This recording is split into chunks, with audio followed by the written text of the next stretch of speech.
Distinguished members of the General Assembly. Greetings and namaskar from 1.4 billion people of Bharat. I congratulate the President of the General Assembly, His Excellency Mr. Philemon Yang, and strongly support the 79th UN General Assembly's theme of leaving no one behind. Madam President, we are gathered here at a difficult time. The world is yet to recover from the ravages of the COVID pandemic. A war in Ukraine is well into its third year. The conflict in Gaza is acquiring wider ramifications. Across the global south, development plans have gone off rails, and SDG targets are receding. But there is more. Unfair trade practices threaten jobs, just as unviable projects raise debt levels. Any connectivity that doubts sovereignty and territorial integrity acquires strategic connotations, especially when it is not a shared endeavor. Technology advancements, which have long been a source of hope, are now equally a factor of anxiety.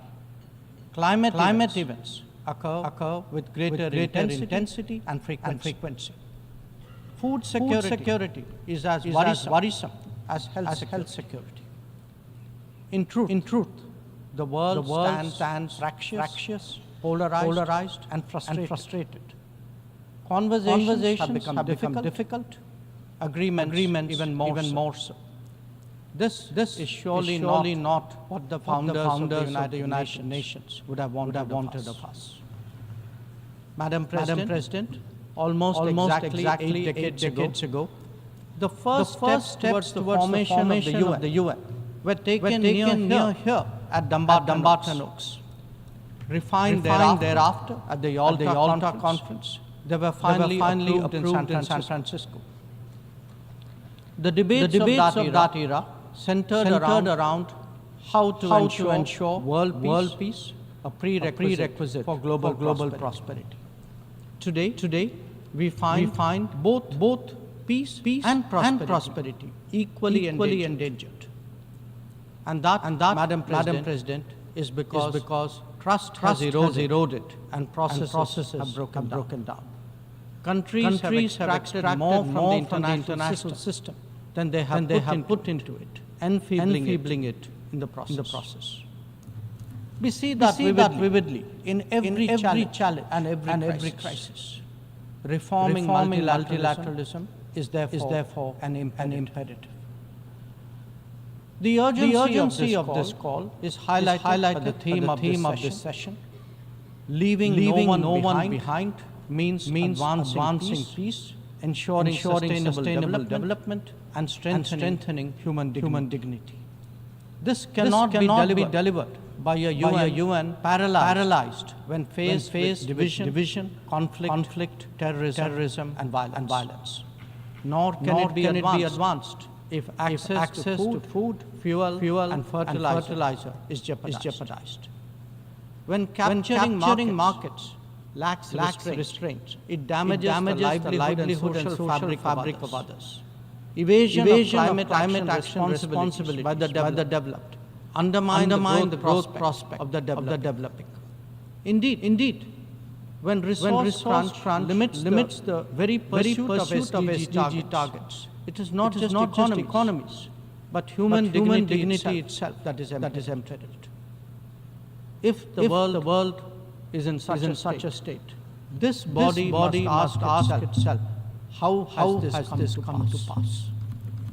The problems arise from a combination of structural shortcomings, political calculations, naked self-interest, and disregard for those left behind.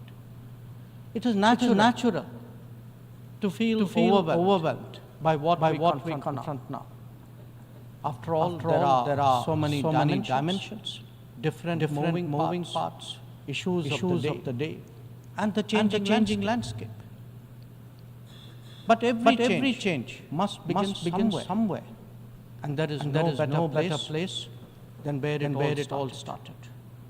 We, the members of the United Nations, must now seriously and purposefully address ourselves to that task. Not because it is a competition for influence or a squabble for positions, but because if we carry on like this, the state of the world is only going to get worse. And that could mean that more of us are going to be left behind. Madam President, as the world contemplates these concerns, India has sought to respond in a variety of ways.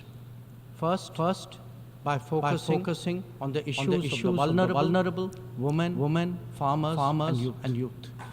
And fashioning targeted policies and initiatives for their betterment. Assured access to piped water, to electricity, to cooking gas, and new homes are changing millions of lives. The gender gap has started to close, be it in health, in education, or in the workplace. Our food producers thrice a year get financial support at the click of a button. And a third term government has made skilling of the youth its key priority. Second, by expanding opportunities for employment and for entrepreneurship, including stronger training and large-scale financial incentives. 495 mudra loans, 409 million mudra loans have been given to small business in the last decade. 67% of them are to women. Equally telling, 6.56 million street vendors have availed of 8.85 million Swanidhi loans. This is just in the last 4 years. 45% of the beneficiaries are again women. Third, by creating templates that are replicable elsewhere. It could be digital delivery or enhancing the quality of governance and public services. As indeed making medicine and health facilities accessible and affordable. A digital public infrastructure and a people's pharmacy are today examples of what India can readily offer to the world. It is also an alternative vision where technology is used to empower, not to dominate. Fourth, by encouraging the global South to voice its shared concerns and come together. To that end, we have convened 3 global South summits, the most recent in August of 2024. And fifth, by contributing to the well-being of the global commons and responding to the pressing needs of those in distress. This has ranged from undertaking projects in 78 nations, providing resources to neighbors, and responding to HADR situations, to supplying medicines and ensuring maritime safety and security. Madam President, given the scale of transformation underway in India, each of these dimensions underline that the world's problems can indeed be tackled. And that by working together, we can surely create a larger lifting tide. In these troubled times, it is necessary, Madam President, to provide hope and rekindle optimism. We have to demonstrate that big changes are possible, and not over a long period. And nothing is more powerful in this regard than the transformative potential of the digital. We have seen its impact in our daily lives in India over the last decade. It is visible when public benefits from nutritional support and housing to energy and health are delivered efficiently and on a vast scale. When small business loans and farmers support are extended without using intermediaries. In fact, when street vendors and expat workforce confidently use fintech in their regular transactions. When service delivery and benefits move seamlessly and transparently, less people will be left behind. That, Madam President, is India's experience and India's relevance. Such leapfrogging possibilities, coupled with people-centric policies and visionary leadership, can be real game changers. When India lands on the moon, rolls out its own 5G stack, dispatches vaccines worldwide, embraces fintech, or houses so many global capability centers, there is a message here. Our quest for a Viksit Bharat or a developed India will understandably be followed closely. Madam President, an important cause of many getting left behind has been the unfairness of the current globalization model. Over-concentration of production has hollowed out many economies, impacting their employment and social stability. Democratizing global production, building resilient supply chains, ensuring trusted digital services, and espousing an open source culture. All these promote widespread prosperity.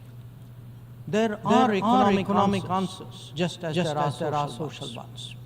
Madam President, the UN has always maintained that peace and development go hand in hand.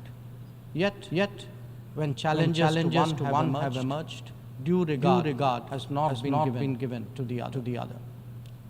Clearly, their economic implications for the weak and vulnerable need to be highlighted. But we must also recognize that conflicts themselves must be resolved. The world cannot be fatalistic about the continuation of violence on a large scale, no more than be impervious to its broader consequences. Whether it is the war in Ukraine or the conflict in Gaza, the international community seeks urgent solutions. These sentiments must be acknowledged and acted upon. Madam President, the UN is a testimony to the agreed principles and shared objectives of the world order.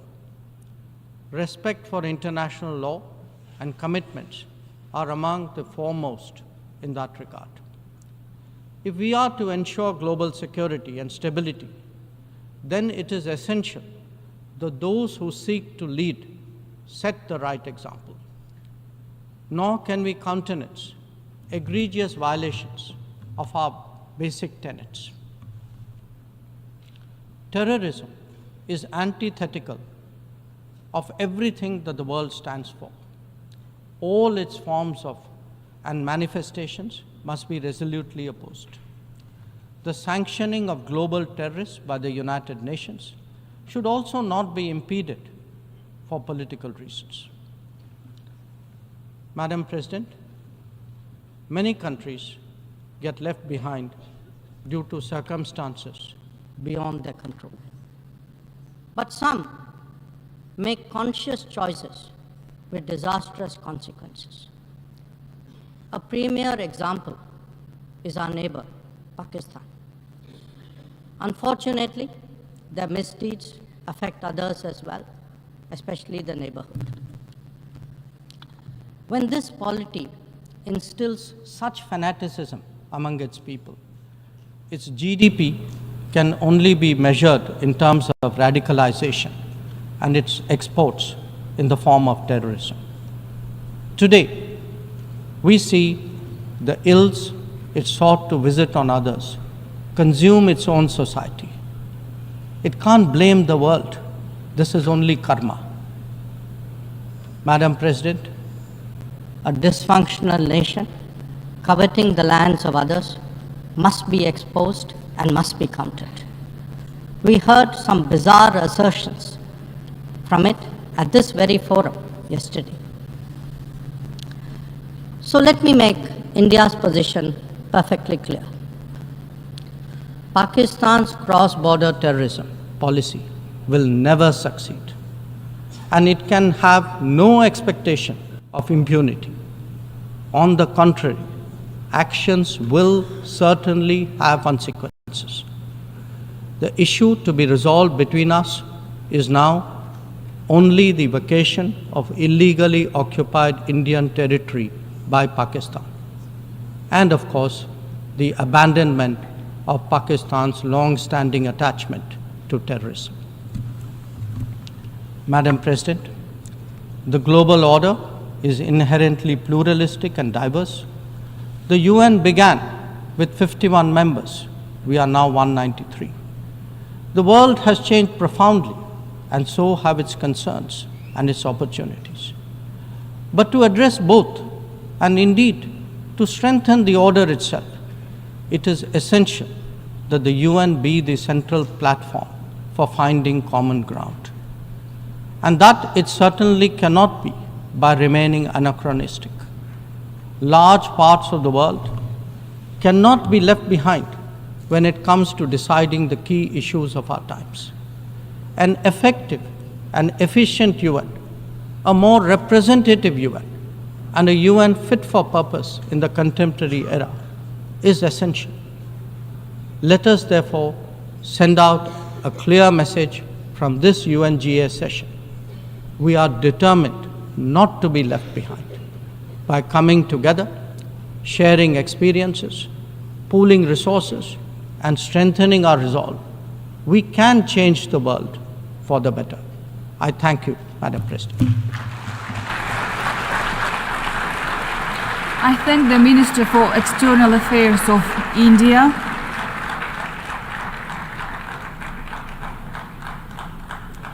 I now give the floor to His Excellency Vivian Balakrishnan, Minister for Foreign Affairs of Singapore.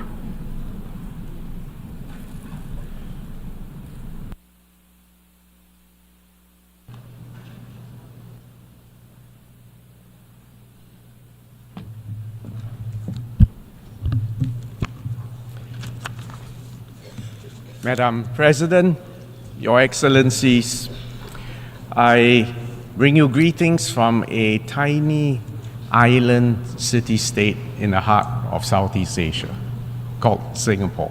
I think we must be one of the smallest who now qualifies as a member of the United Nations for the past 59 years. I would like to congratulate His Excellency Philemon Yang on assuming the presidency of the 79th session of the General Assembly, and I also commend His Excellency Dennis Francis for his stellar leadership during the 78th session. The world is in an acutely dangerous phase, and civilians in multiple trouble spots are paying a horrendous price. The risk of miscalculation and escalation have sharply increased, most notably in the Middle East, Ukraine, and Sudan.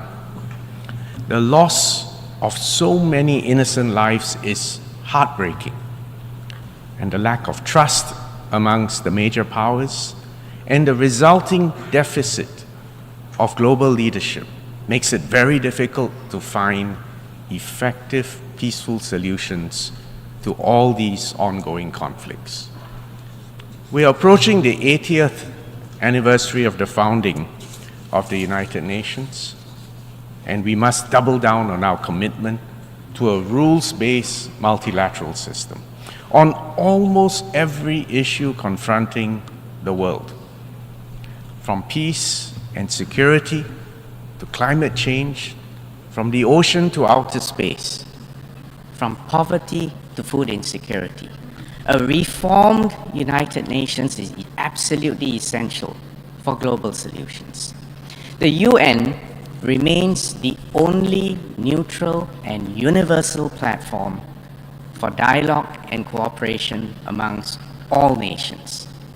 And the Summit of the Future was a very significant milestone for the UN and our multilateral system. The adoption of the Pact for the Future offers the hope that nations can reach agreement given wise leadership and political will. And the Pact begins the journey to transform our multilateral system and to maintain the salience of the United Nations. We must accelerate the implementation of the Sustainable Development Goals, reinvigorate international cooperation, and transform global governance. And that's why Singapore has always been a staunch supporter of the Summit of the Future. And we stand ready to work with our friends to implement the Pact. I would like to highlight 3 points. First, we must return to the basics by reinforcing the foundational role of the United Nations in maintaining international peace and security. That is the raison d'etre for the UN. We must restore respect for the rule of law and the UN Charter. This has underpinned global peace and security for the last 80 years. We cannot allow recent violations of international law to become normalized. The ongoing war in Ukraine exemplifies a flagrant violation of international law and the UN Charter. The invasion of one country by another under the pretext of historical errors and grievances cannot be justified by any means. Article 2 of the UN Charter is categorical. All members shall refrain from the threat or the use of force against territorial integrity. And it's also worth recalling that that's why the preamble of Security Council Resolution 242, passed in 1967, also contains or refers to the, quote, inadmissibility of the acquisition of territory by war, unquote. If we allow the notion that might is right to prevail, the world will become a very dangerous place, especially for small states. And that's why Singapore and other small states have to consistently stand for compliance with, by all member states, with international law and the UN Charter. We, as a small state, have no interest in taking sides or getting embroiled in great power rivalry. We do not want to become an arena for proxy wars. We simply aim to defend our sovereignty, to exercise our autonomy, and to chart our own futures. Our people deserve that. And that's why small states like Singapore have always been ardent advocates for international law and the UN Charter. For small states, multilateralism and international law is not an option. It is, in fact, an existential necessity. Last week, Singapore, in collaboration with the International Peace Institute, launched a report on small states and transforming global governance. The report that was prepared by the IPI and the Rajaratnam School of International Studies in Singapore highlights the priorities and the perspectives of small states. We hope that this report will catalyze further discussions on strengthening and transforming the UN and the multilateral system.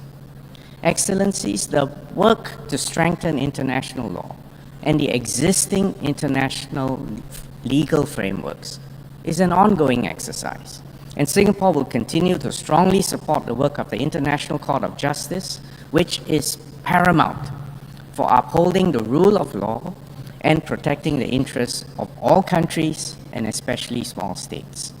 The UN Convention on the Law of the Sea, UNCLOS, is absolutely crucial, and especially for an island city-state like Singapore, totally dependent on trade. In fact, our trade volume is 3 times our GDP. UNCLOS sets out the legal framework within which all activities in the oceans and seas must be carried out. Freedom of navigation and overflight is a universal right. It is not merely an optional privilege granted by the grace of whoever claims the seas. UNCLOS also provides an essential foundation for coordinating our efforts on issues such as sea level rise, plastic pollution, the loss of biodiversity, and ocean acidification. As we celebrate the 30th anniversary of the entry into force of UNCLOS this year, we call on all countries that have not yet done so to ratify UNCLOS, and to do so as soon as possible. We also need to develop new instruments to strengthen international legal frameworks. The consensus adoption of the BBNJ agreement in June last year was a crucial step in strengthening the UNCLOS framework concerning the conservation and the sustainable use of the oceans and its resources. I'm pleased to announce that Singapore ratified the BBNJ agreement earlier this week. The UN plays a critical role in formulating new rules, norms, and principles governing the global commons. For example, the UN has made good progress in establishing a framework for responsible state behavior in cyberspace, a process that we in Singapore have always supported. Singapore also supports the Secretary General's new agenda for peace, and we stand ready to work with all UN members to strengthen the role of the UN in promoting peace and security, particularly in preventive diplomacy, mediation, and conflict prevention. And such efforts are urgently needed to save civilian lives and to prevent catastrophes. Singapore remains a steadfast supporter of the UN's humanitarian efforts. We are gravely concerned with the deteriorating humanitarian crisis in Gaza and the sheer scale of human suffering. The Singapore government, along with our non-government organizations and our citizens, have contributed more than $17 million in humanitarian aid and donations for Gaza, including through UNICEF and UNRWA. We have consistently emphasized the need for the safe and unhindered provision of humanitarian aid to all civilians in need, and we reiterate our call for an immediate ceasefire and for the immediate, unconditional, and safe release of all hostages. Singapore will continue to provide more support for the civilians in Gaza. Second, we must intensify efforts to support the implementation of the SDGs. With less than 6 years remaining, we are still far from achieving the 2030 agenda. To fulfill the promise of leaving no one behind, we must support the poorest and the most vulnerable countries. And this is important because sustainable development provides the foundation for peace and security. We need to accelerate our collective efforts in combating climate change. As a small island state, Singapore is particularly vulnerable to the impacts of climate change, and especially sea level rise. We welcome the high-level meeting held earlier this week on this issue. Although our share of global emissions is actually very small, we remain fully committed to peaking our emissions before 2030 and to achieving net zero by 2050. The 4th International Conference on Small Island Developing States, or SIDS-4, earlier this year, marked a significant milestone for all the SIDS. We welcome the adoption of the Antigua and Barbuda Agenda for SIDS, which outlines an action plan for the next decade. And Singapore will support our friends in SIDS, and we launch a new technical assistance package at SIDS-4 called SIDS for Change, which covers priority areas including blue carbon. Singapore will continue to support our fellow small states. We will share our development experience, and I'm happy to announce that we will renew our capacity building program for the Forum of Small States, or FOSS, and we've labeled this program FOSS for Good, a package that will offer digital-themed programs including leadership and governance in the age of digital technologies and artificial intelligence.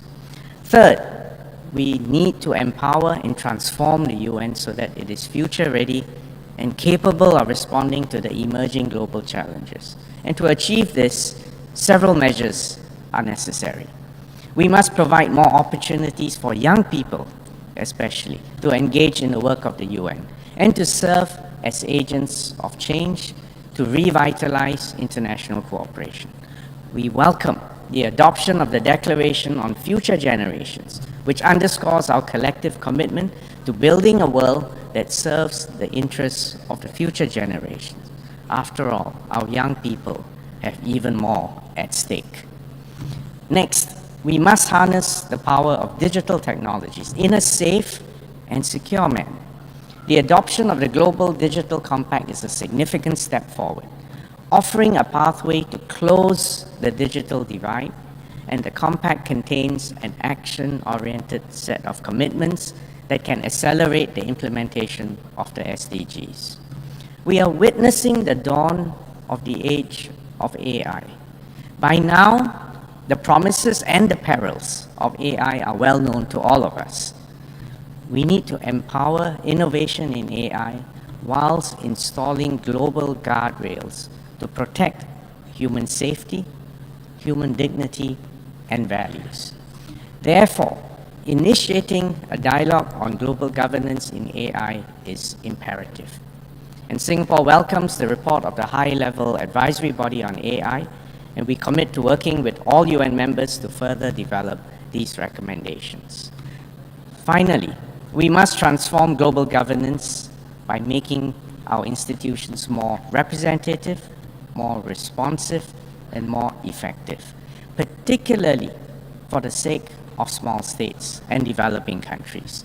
We need a more nimble multilateral system in which the international financial architecture and the UN work more synergistically. Equally important is the need to reform the UN itself to make it more efficient, effective, and responsive. That includes reforming the UN Security Council in order to reflect the contemporary realities through an expansion in both the permanent and non-permanent membership categories. The effective functioning of the Security Council is at the heart of a robust and responsive UN. The 5 permanent members of the Security Council have a special responsibility that accompanies their privilege, and they must demonstrate leadership by cooperating to maintain international peace and security. The veto initiative has made the use of the veto more accountable by making the permanent members answerable to all of us in the General Assembly every time they cast a veto. This is a good first step, but it is not the end of the journey that is necessary.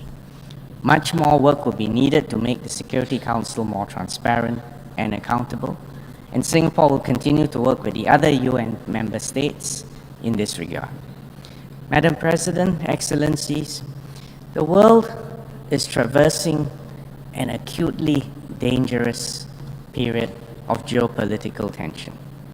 A descent into chaos and conflict is a clear and present threat. In this moment of uncertainty, all countries, big and small, have a responsibility to work together to preserve the peace and to save lives. We cannot achieve this without the UN playing its rightful role as an arena for dialogue, for partnership.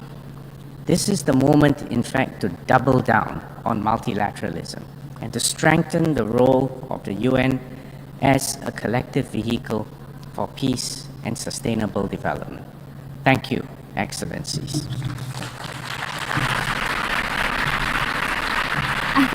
I thank the Minister for Foreign Affairs of Singapore.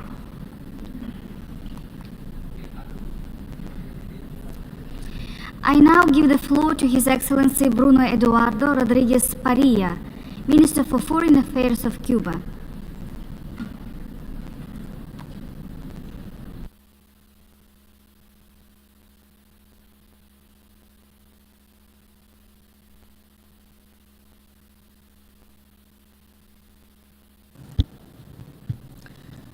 Señor Presidente.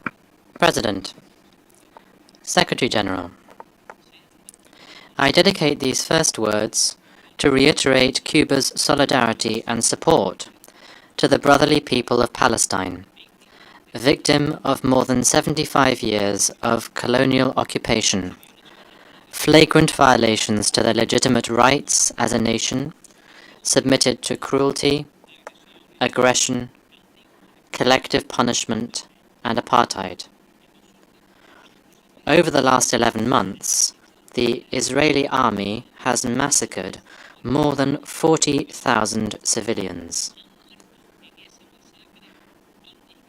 In that indiscriminate and disproportionate massacre, this has killed more boys and girls than men and women. They die with the complicity and weapons contributed by the government of the United States, with the complicit silence of others. We pay tribute to the more than 220 aid workers of this organization who have also been killed. Cuba's position is clear and unequivocal. President Miguel Díaz-Canel Bermúdez has said, and I quote, "History will not forgive the indifferent, and we will not be among them. The genocide against the Palestinian people must end unconditionally and without further delay." Israel, with the complicity of the United States, has brought the world to the brink of a major world conflict.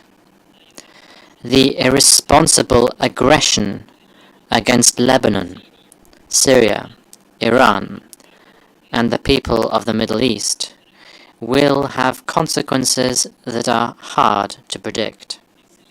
Your Excellencies, 79 years after the establishment of this organization, the continued violations of the United Nations Charter and international law, aggressions, interference in the internal affairs of states, and the imposition of unilateral coercive measures for political purposes have become facts of life. Aggressive, expansionist, and supremacist military doctrines of domination are undermining international peace and security to an alarming extent. The risk of a nuclear catastrophe is real and imminent. For the 9th consecutive year, world military expenditure has continued to increase. In 2023, it reached the record figure of $2.44 trillion. That is to say, millions of dollars. This includes the development of new nuclear weapons. There has been a regression in spite of the huge efforts made by states parties and signatories of the Treaty on the Prohibition of Nuclear Weapons and enlightened and broad sectors of international society. Nor will there be peace without development. Developed countries, which inhabit the very same planet, blindly refuse to invest even minimally in its own prosperity and security. They fail to comply with their always insufficient promises on official assistance for development. The selfish figure boastfully promised in 2023 and quickly forgotten represents less than 0.37% of their national incomes. The aspiration of achieving the Sustainable Development Goals has vanished. According to Forbes, just in the last 4 years alone, the collective wealth of the 5 richest people in the world has grown, while 5 billion people continue to live in poverty. The 1% richest in the world accumulate almost twice as much wealth as the rest of the global population. We're talking about 5 billionaires who, in this period, saw their wealth increase by some 423 billion euros, while the global population has got poorer. According to Oxfam, the 1%, the richest 1%, have accumulated almost double as much wealth as the rest of the world population. With a tax on the wealth of billionaires, 2 billion people could be brought out of poverty.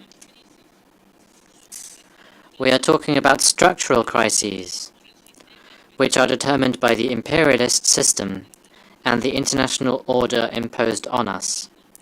None of these problems will be solved by undermining the intergovernmental nature of the United Nations, as some aim to, or by weakening its essential role in the promotion of sustainable development for all.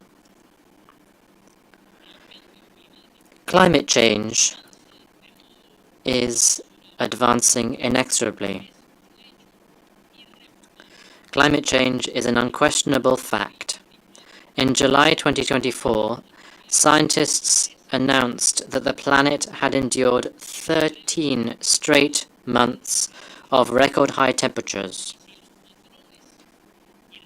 If the irrational and unsustainable production and consumption patterns of capitalism are not changed in an urgent and significant way, it will be impossible to limit the global average temperature increase by 1.5 degrees Celsius in comparison with pre-industrial levels.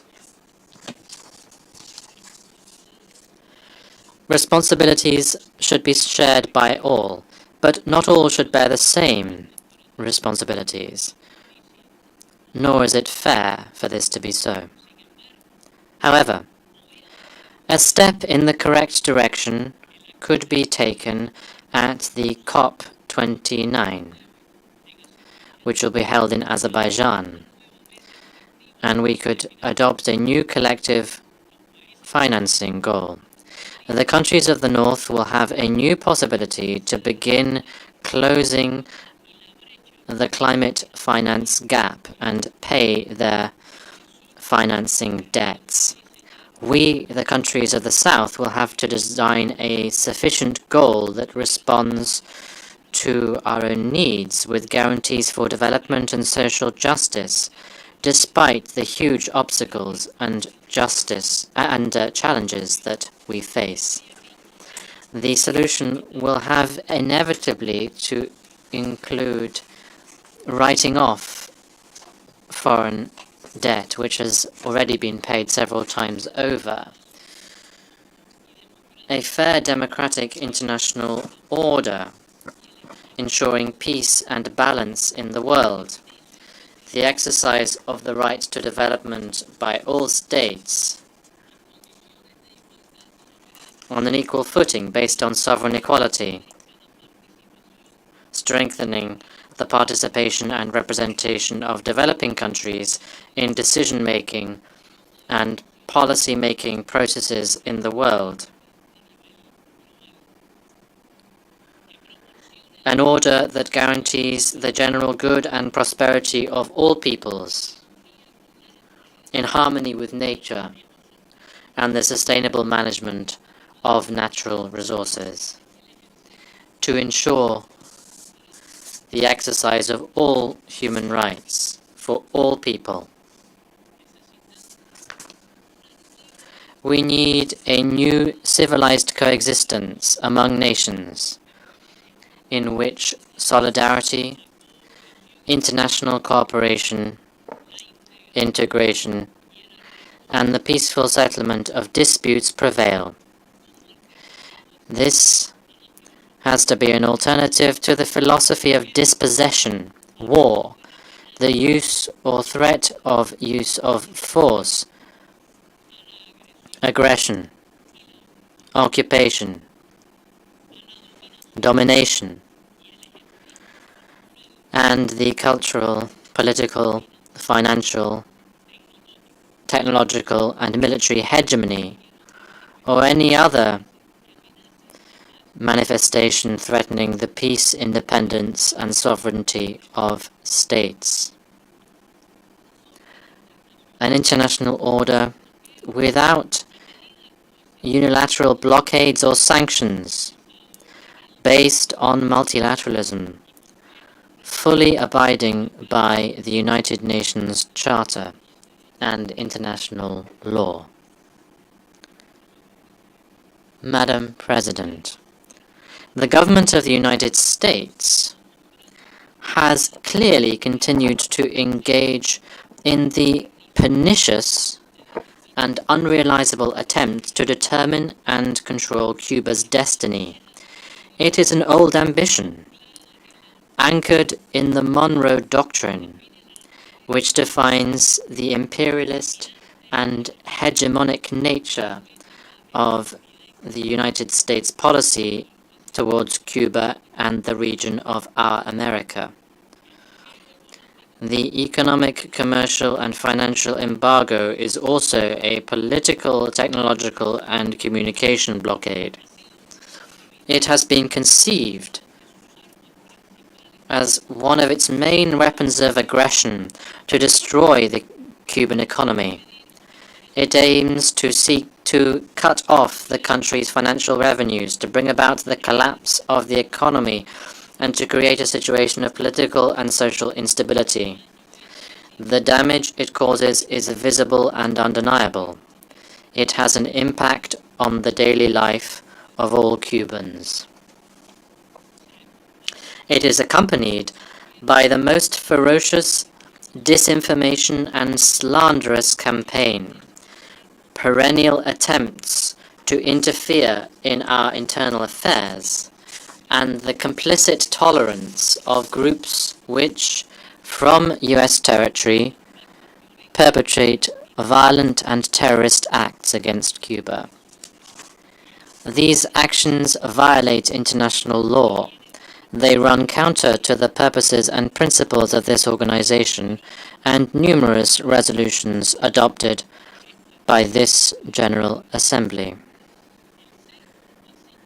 The siege so conceived has been reinforced with Cuba's inclusion in the US State Department's arbitrary, shameful list of countries that allegedly sponsor terrorism. It is a fraudulent designation, void of any international authority or mandate. However, by virtue of this, reprisals of an extraterritorial character, exceeding the sovereign jurisdiction of the United States, are taken against Cuba and are manifested in and against any country. In May of this year, the US State Department itself recognized that Cuba was fully cooperative with the United States with the international anti-terror efforts. This mere recognition of a universally established truth has not led to a relaxation of the unilateral coercive measures, but it does make the presence of Cuba on that illegitimate list to be ever more consistent, confusing, and unjustifiable. Soon, there will be new presidential elections in the United States. This is a matter that only is up to the United States citizens. It's only incumbent on the US people, despite the nefarious and historical habit of the government of the United States to interfere in the elections and internal affairs of almost all member states of the United Nations, even its allies. History has taught us that no matter the results of these elections, the anti-Cuban sectors and politicians who have turned the attacks against Cuba into a profitable business will continue to be vocal and influential. They are the ones who have learnt to manipulate the US political system to pursue a particularly narrow and hostile agenda, which is the interest of a well-defined elite sector. They do not in any way represent the will of the majority of the people of the United States, nor that of the Cubans who live here.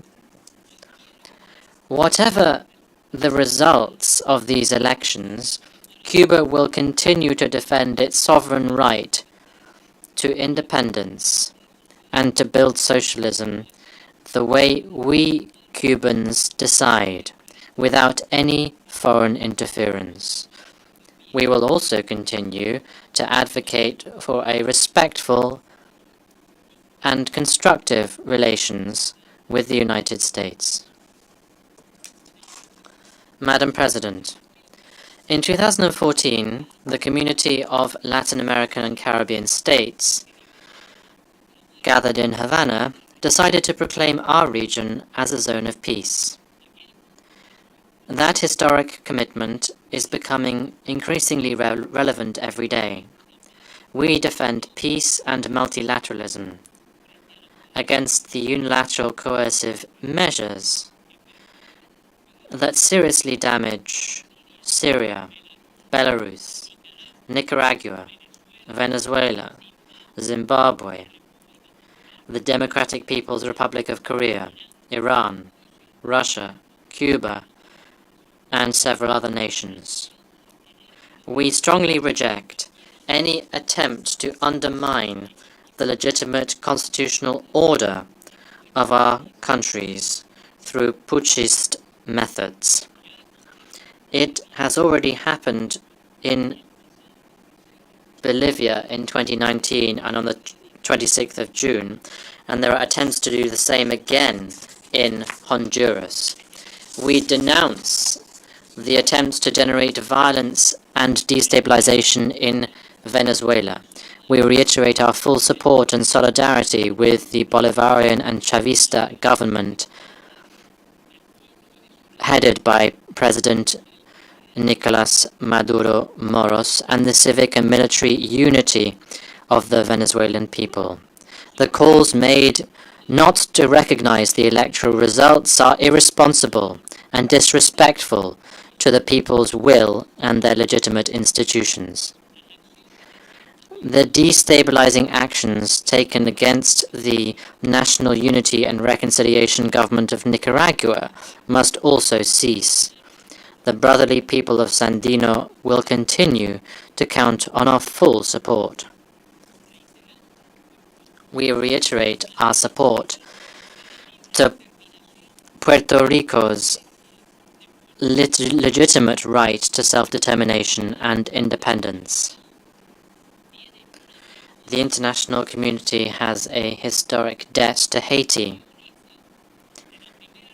Haiti carried out the first independence revolution against slavery in this continent.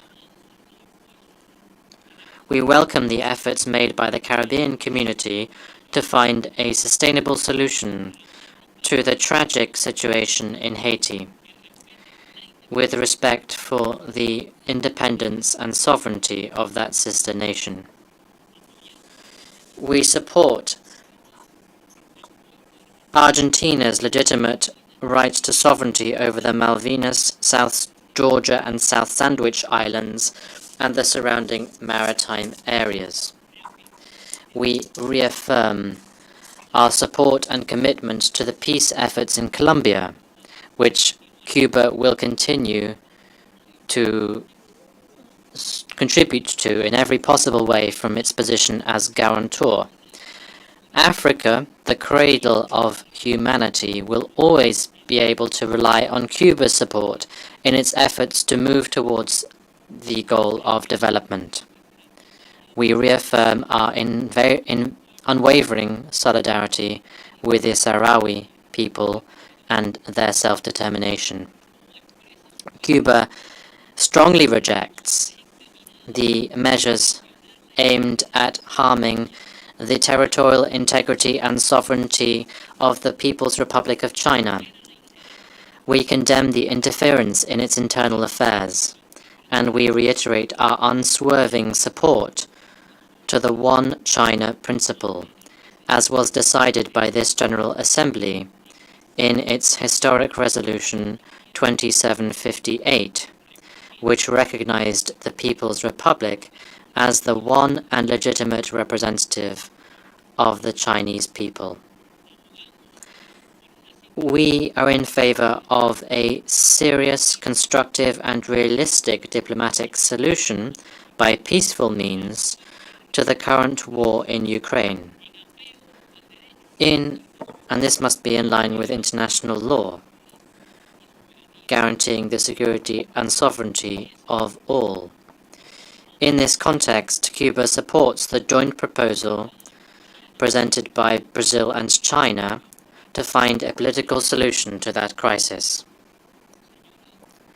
Madam President, distinguished delegates, let us join together our efforts to achieve effective multilateral institutions which are able to respond to the interests of the people, of the humble, the poor, the needy, and the exploited. They are the overwhelming majority, based on just equality, the exercise of human rights by all human beings, and respect for the sovereign rights of every nation.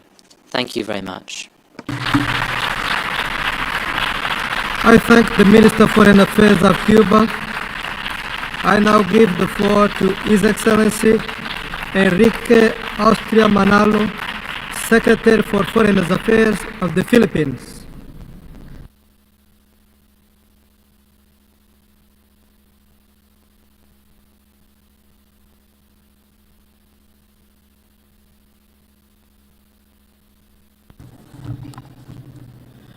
Mr. President, in 1946, Carlos P. Romlo, who would become the first Asian president of the General Assembly, said, quote, "We are not here to make peace, but to build for peace, not to reap and divide the harvest of victory, but to make ready the hearts and minds of men and women for the needs of peace." In those early years of the United Nations, the Philippines had clearly understood the magnitude of the work ahead. As a founding member and a young nation, the Philippines committed fully to the aims and purposes of the United Nations. 8 decades hence, we still do. President Ferdinand Marcos Jr. affirmed that multilateralism, quote, "remains the single viable platform for collective action against transcendent global challenges," unquote. He emphasized that the rule of law and the integrity of the multilateral system must prevail amidst the current global challenges. The UN has held itself as a platform and pathway to address international peace and security. It serves as the ground for states to find convergence amidst crisis and conflict. It offers response and relief, hope, and humanity. The Pact for the Future is a testament that global problems require global solutions, and that a better world is possible when states commit working together towards a common vision. The Pact bridges our collective hopes, our contemporary aspirations, with the UN Charter and the sovereign equality of states anchoring our will.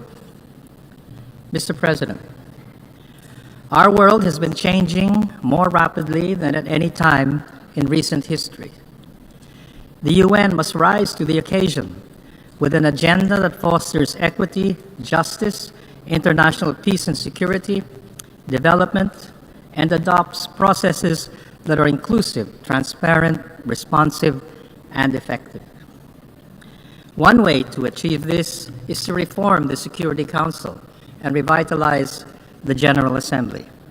Security Council reform should be a package consisting of the enlargement of its membership and improvement of its working methods in order to create greater transparency and accountability of the Council to the general membership of the United Nations.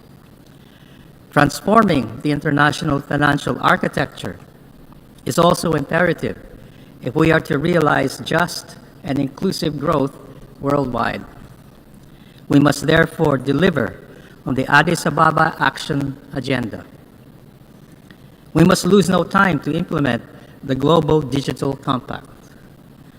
Governance of new spheres of human activity, including artificial intelligence, the internet, and outer space, must keep up with the speed and scale at which these technologies are developing. New rules should place human dignity as a priority. At the same time, we must complete the business of eliminating weapons of mass destruction, including nuclear arms. A treaty on fissile material production is long overdue. Mr. President, the UN development system has accomplished much, but it requires greater coherence and efficiency with full respect for states' priorities and ownership. The global humanitarian system has been a silent sentinel of hope and humanity to peoples in war, famine, disease, calamities, and displacement. It requires greater support from the international community if it is to effectively address the suffering of people in Gaza, Ukraine, Yemen, Sudan, Myanmar, and the Congo.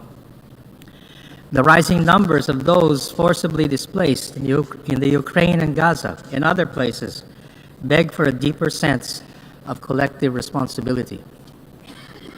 Within our means, the Philippines supports agile response systems to humanitarian emergencies through the Central Emergency Response Fund, the UN Relief and Works Agency, and the World Health Organization Contingency Fund for Emergencies. The Philippines has steadfastly contributed to UN peacekeeping operations over the past 6 decades. Since 1963, we have deployed over 14,000 troops in 21 UN peacekeeping and special political missions. We should bolster the Peacebuilding Fund and support UN Security Council resolutions to safeguard education and protect cultural heritage from terrorism and armed conflict. We echo the call of the 2024 Africa Counterterrorism Summit in Abuja for country-led and country-owned solutions for a peaceful and secure African continent. And we are honored to be part of this. Mr. President, climate change has affected communities across the world in the most profound and often tragic ways. The Philippines' acute climate vulnerability makes us one of the staunchest proponents for strengthening climate and disaster risk resilience. And we are honored to host the board of the fund responding to loss and damage. This fund will provide critical assistance to nations most vulnerable to climate change impacts.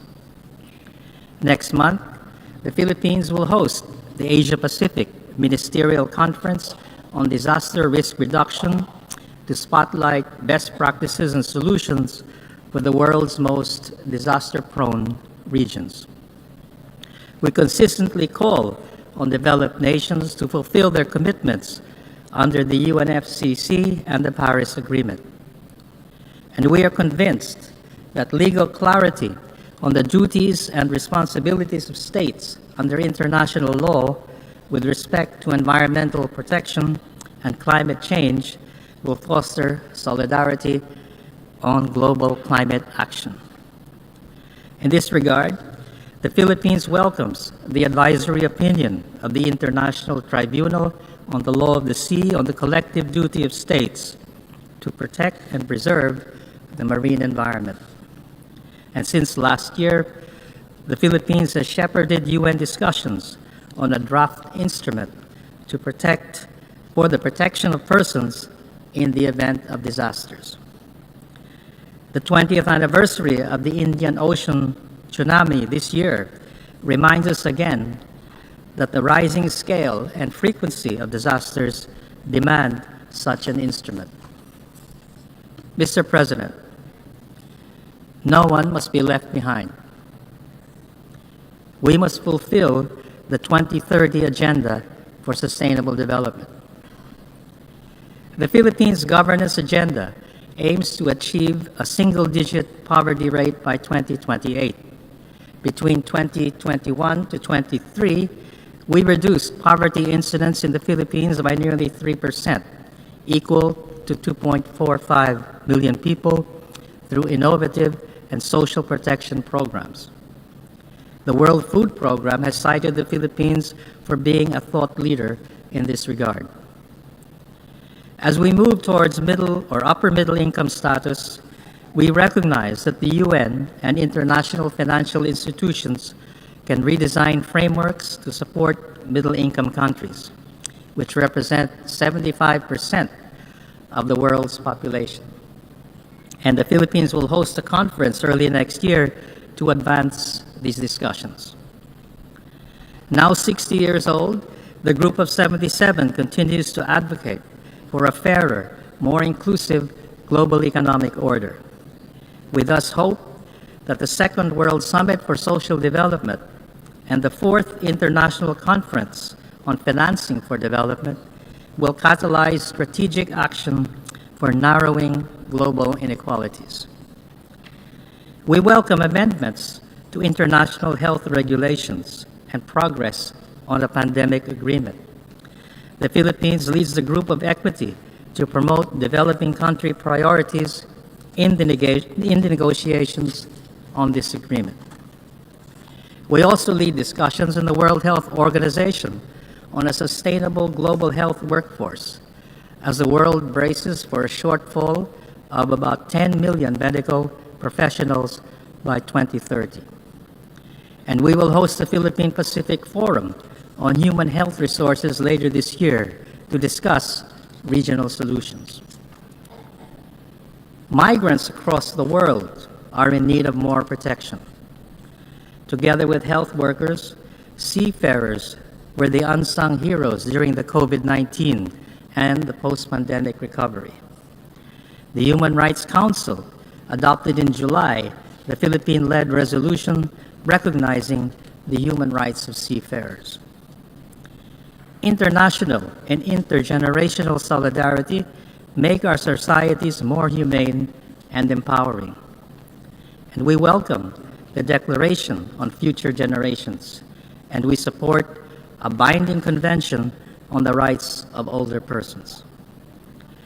Effectively building peace means fostering inclusive societies which harness the full capacities of persons and communities. Our work in the Bangsamoro Autonomous Region in Muslim Mindanao offers Filipino best practices for people-focused peace building. This inspires the Philippines' leadership in amplifying the role of women and youth in peace processes. Next month, the Philippines will convene the International Conference on Women, Peace, and Security ahead of the 25th anniversary of UN Security Council Resolution 1325 in 2025. Our recent chairship of the Commission on Status of Women convinces us that despite progress made, much remains to be done to achieve true gender equality. Mr. President, Multilateralism is underwritten by a rules-based order, governed by international law, and informed by the principles of equity and justice that safeguards the rights of all states. If multilateralism is to thrive, all states must adhere to the rule of law. Times of flux and crises offer opportunities for reinforcing a rules-based international order. The International Court of Justice, as a principal organ of the United Nations, together with other international judicial and legal bodies, advances the rule of law. They uphold the primacy of resolving international disputes by peaceful means and not by the threat or use of force. The growing volume and variety of cases brought before the ICJ and the Permanent Court of Arbitration signify the global trust and confidence in their role in the peaceful dispute resolution area. And member states must invest fully in these institutions. The use of force and threat of use of force to resolve disputes has no place in our world. The 1982 UN Convention on the Law of the Sea and the binding 2016 Arbitral Award on the South China Sea constitute the foundation of our policy in the South China Sea. The award declares that claims exceeding entitlements beyond the limits of UNCLOS have no legal basis. Despite irresponsible and dangerous actions against our legitimate activities within our own waters and exclusive economic zone, the Philippines remains committed to diplomacy and other peaceful means to settle disputes. We will abide by the UN Charter and the Manila Declaration on the peaceful resolution of disputes in asserting our sovereignty, our sovereign rights, and jurisdiction in the South China Sea. We do not accept narratives depicting the South China Sea as a theater of major power rivalry, because they all ignore what is an essential truth. All states in this region have a right to determine their own destiny and secure their own future. This is what the UN Charter is about. The future of the Asia-Pacific is being shaped not by one or two powers, but by all states therein. As such, ASEAN centrality stands as a vanguard of the regional architecture based on the sovereign equality of states jointly building a peaceful, rules-based, and people-centered community. Approaching 60 years, ASEAN exemplifies the agency of states working together in fashioning multilateral approaches and solutions to present-day challenges. Mr. President, the Philippines stands alongside the pathfinders and bridge builders of nations. We offer constructive solutions across the spectrum of the work of the United Nations, from human rights, health, and humanitarian action to development, disarmament, and disaster and climate risk reduction, from peacemaking to peacemaking and peace building. As the first Asian republic and the founding member of the United Nations, our diplomacy has consistently pursued peace, the sovereign equality of states, the rights and dignity of all persons. The Philippines is a trusted partner, innovative pathfinder, and committed peacemaker. We bring experience, depth, and steadfastness in working with the international community to address common global challenges. We thus count on your support for our bid for a non-permanent seat in the UN Security Council for the term 2027 to 28. Mr. President, almost 80 years since General Romulo's call the mission of the United Nations remains perfectly clear: to keep building for peace. Thank you. I thank the Secretary for Foreign Affairs of the Philippines. Now I give the floor to His Excellency Luca Beccari, Minister of Foreign Affairs, Political Affairs, International Economic Cooperation, and Digital Transition of San Marino.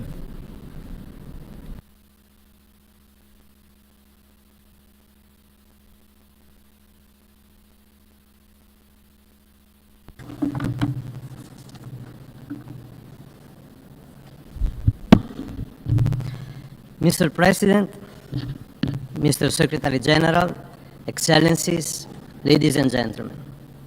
On behalf of the Government of the Republic of San Marino, I would like to congratulate His Excellencies, Mr. Philemon Yang, on his election as President of the 79th section of the United Nations General Assembly, and to wish him a fruitful work.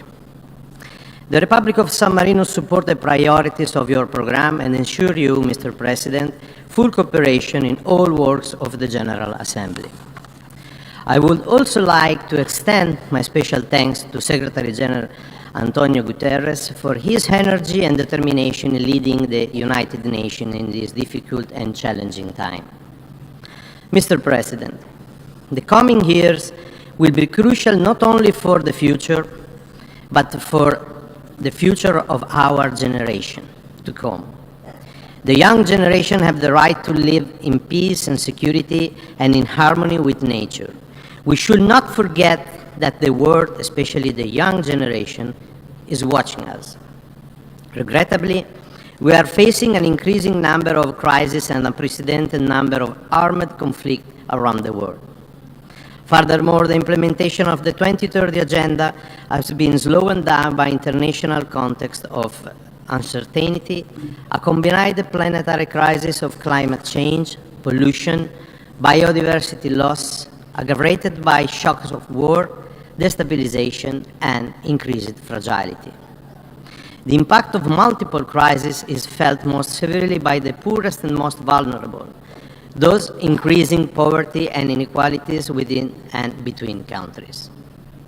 Achieving sustainable development is a big part of the challenges we face, and the 2030 Agenda remains our collective roadmap to addressing them. The Summit of the Future is an opportunity to accelerate the implementation of the 2030 Agenda, including delivery on the SDG Summit commitment, and renew our commitment to leave no one behind. Through our renewed commitment, the Pact for the Future can rebuild trust in multilateralism and in our ability to jointly address global challenges. In this regard, we appreciate that the Pact for the Future adequately reflects ambitious action in all three important global cooperation in order to leave no one behind and in order to build a cyberspace that reflects global standards for peace and security, human rights, and sustainable development. Mr. President, San Marino sees an urgent need to strengthen our collective support for a rule-based international system rooted in the United Nations. We unequivocally support this institution's foundational basics, which include the proposal principle of the UN Charter, as well as the Universal Declaration of Human Rights and existing obligations under international human rights law. In this time of widespread violation, it is crucial to recommit to the UN Charter and its values in order to maintain international peace and security, taking effective collective measures for the prevention of conflict and for the suppression of acts of aggression. We support the recommendation of the Secretary General new Agenda for Peace and welcome the new intensified effort on conflict prevention. The recognition of the interdependence of peace and security, sustainable development, and human rights is fundamental if we want to achieve credible results. We support the request for the Secretary General to continue to develop new model of peace operation and the recognition of the role of the regional organization in enforcing of maintaining peace. Mr. President, we are facing challenging time with an unprecedented level of violence, mass atrocity, and displacement. San Marino is deeply concerned about the number and the scale of armed conflict across the globe, which cause immense suffering to millions of civilians. The unprecedented rise in global military expenditure is alarming too. We are also very concerned about the upsetting increase of dangerous nuclear rhetoric and by the specter of nuclear escalation. The Republic of San Marino firmly condemns any use of threat of use of nuclear weapon, considered such threat irresponsible and unjustifiable. Any use of nuclear weapon would have catastrophic and unspeakable consequences for humanity. Unfortunately, today, due to increasing tension, due to deterioration of disarmament architecture, to the use of new emergency technology, including artificial intelligence, and due to the possibility of cyber attack, the risk of nuclear weapon use, either deliberately or by accident, is higher than in any time since the Cold War. We commend the Secretary General of this organization for having emphasized the need to eliminate nuclear weapons as a necessary action in the new agenda for peace. San Marino reaffirmed its commitment for a world free of nuclear weapons and attached great importance to the historic Treaty on the Prohibition of Nuclear Weapons, whose ratifications are constantly increasing. Mr. President, the war of aggression against Ukraine brought dramatic consequences for the civilian population, including civilian death, the destruction of vital infrastructure, and massive displacement. We reiterate our resolute condemnation of the Russian Federation aggression against Ukraine and reaffirm our unwavering support for Ukraine's political independence, sovereignty, and territorial integrity within its internationally recognized borders. In the true spirit of multilateral and international cooperation, San Marino took part to the Summit on Peace in Ukraine held in Switzerland last June. We support all the international effort aiming to achieve a comprehensive, just, and lasting peace for Ukraine based on the UN Charter and international law. Mr. President, the Republic of San Marino has firmly